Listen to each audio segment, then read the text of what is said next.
အားလုံးပဲမင်္ဂလာပါအမနာမည်ကတော့မေဖြစ်ပါတယ်အမက New Vision Art and Science Institute ရဲ့ founder တူပါအမဒီ Q&A session လေးမှာဒီနေ့ဖြေဆိုပေးမဲ့ question လေးကတော့အမရေးတဲ့geology နဲ့ပွဲရပြီးတော့ Diploma in Remote Sensing and Geographic Information System ရထားပါတယ်တဲ့ Master ကိုRS and GIS ဆက်တက်ချင်တာပါတဲ့ German language လို့သေးလားပေါ့နော်ဆို German language လို့သေးလားဆိုတော့master ဆိုရင်တော့အများစုကဒီရွေးလို့ရတယ်ပေါ့နော် German တက်မှာလား German language နဲ့တက်မှာလားဒါမှမဟုတ်လို့ရှိရင်ဒီ English နဲ့ပဲတက်မှာလားပေါ့နော်ဆိုတော့ရွေးလို့ရပါတယ်ကိုကြိုက်တဲ့ကြောင်းပေါ့နော်ကိုကြိုက်တဲ့ကြောင်းကိုရွေးပြီးတော့မှဒီကျောင်း website တွေမှာအင်္ဂလိပ်နဲ့တက်လို့ရသလားဒါမှမဟုတ်လို့ရှိရင်ဂျာမန်နဲ့တက်လို့ရလားဆိုတဲ့ဥစ္စာကိုရွေးပါဆိုတော့ပုံမှန်အားဖြင့်တော့ TU Munich ပေါ့နော် Munich မှာလည်းဒီ GIS ပေါ့နော် GIS ကိုအင်္ဂလိပ်နဲ့သင်တာတွေ့ပါတယ်ပြီးွားရင် University of Bonn မှာလည်း English နဲ့သင်တဲ့ module တချို့တွေ့ထားပါတယ်ဆိုတော့ဒီကျောင်းရဲ့ website ကိုတွားပြီးတော့မှကိုယ်တိုင်လေ့လာပြီးသွားလို့ရှိရင်တော့ email ပေါ့နော် email သူတို့စီကိုဘာတွေလိုအပ်လဲပေါ့နော် apply လုပ်မယ်ဆိုရင်ဘာတွေလိုအပ်လဲဆိုတာကိုစုံစမ်းပါလို့ပြောချင်ပါတယ်ပြီးတော့ဒီအောက်တိုဘာပေါ့နော်အောက်တိုဘာ winter intake အတွက်ပေါ့နော်ပြင်ဆင်ထားပါဘာလို့ဆိုတော့ summer intake ကပြီးသွားပြီဆိုတော့သူတို့ဒီ winter intake အတွက်ကိုစပြီးတော့မှခေါ်တော့မယ်ပေါ့နော်ဆိုတော့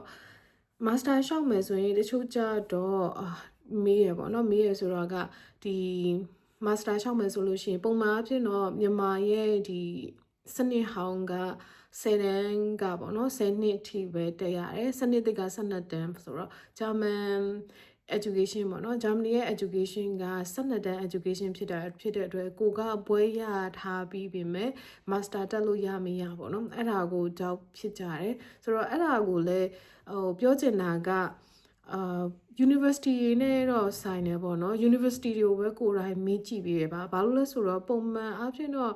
ဒီ bachelor ပြီးသွားတယ်ဆိုလို့ရှိရင်တော့ master တက်လို့ရတယ်ဒါပေမဲ့ဒီသူတို့ရဲ့ဒီ ET grade ပေါ့နော်သူတို့လိုချင်တဲ့ credit ပေါ့နော် credit score တွေမရတာရယ်ပြီးွားရင်တော့တခုကကြလို့ရှိရင်learning ပေါ့နော်အချိန်ပေါ့နော်အချိန်မပြည့်တာရယ်ပေါ့နော်အဲ့လိုမျိုးမပြည့်တာမျိုးတွေကြောင့်သူတို့ reject ထိတတ်တာရှိရယ်ပေါ့နော်အဲ့ဒီအတွက်ကြောင့်ပထမဦးဆုံးကိုတက်ချင်တဲ့ university ကိုပဲအရင်ဆုံးဒီ information တွေတောင်း email နဲ့ direct ဆက်သွယ်ပြီးတော့မေးမြန်းမှုအမှားကအကြံပေးချင်ပါတယ်နောက်တစ်ခုကကြတော့ဒီပေါ့နော် agent အနေနဲ့ချိတ်ဆက်ပြီးတော့မှရှောက်တင်လာဆိုတော့ကိုရိုင်းကဒါလုတ်တက်နေပြီဆိုလို့ရှိရင်တော့ agent နဲ့မချိတ်ဆက်ပဲနဲ့ကိုရိုင်းအကြောင်းကိုမေးပို့ပြီးတော့မှရှောက်ကြည့်ပါကိုလိုအပ်တဲ့ documents တွေကိုသူတို့စီကနေတောင်းပေးပါလို့အမှားအကြံပေးခြင်းနဲ့တကယ်လို့မှကိုဘက်ကမတိမကြဖြစ်နေရဆိုလို့ရှိရင်တော့ဒီ agent နဲ့ပေါ့နော် agent နဲ့ချိတ်ပေးပါ agent နဲ့ချိတ်ပြီးတော့မှရှောက်ပါ okay so တော့ပုံမှန်အားဖြင့်တော့သူကဒီ bachelor degree ကအများစုပေါ့နော် credit ပေါ့နော် credit ECTS ပေါ့နော် ECTS ကို180ရာနဲ့240အထိ check တယ်ပေါ့နော် check တယ်ဆိုတော့ကိုယ့်ရဲ့ဒီ ECTS အမှတ်က180နဲ့240ကြာရှိလားပေါ့နော်3နှစ်ကနေ4နှစ်တက်ထားတယ်ဆိုလို့ရှိရင် bachelor 3နှစ်က4နှစ်တက်ထားတယ်ဆို180နဲ့240ကြားမှာရှိပါတယ်ဆိုတော့အမတို့ဒီ credit ဆိုရင်3နှစ် university ဆိုရင်180ပေါ့နော်ဆိုတော့ကိုရိုင်းကိုရှောက်မဲ့ university ကိုဒီ information တွေကိုယ့်ရဲ့ဒီ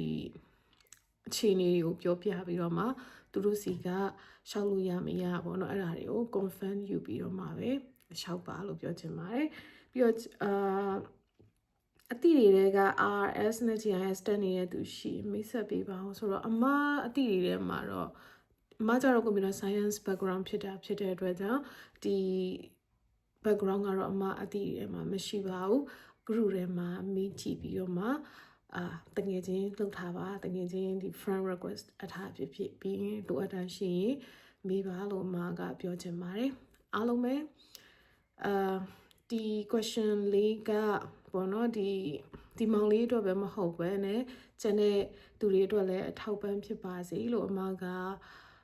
မျှော်လင့်ပါတယ်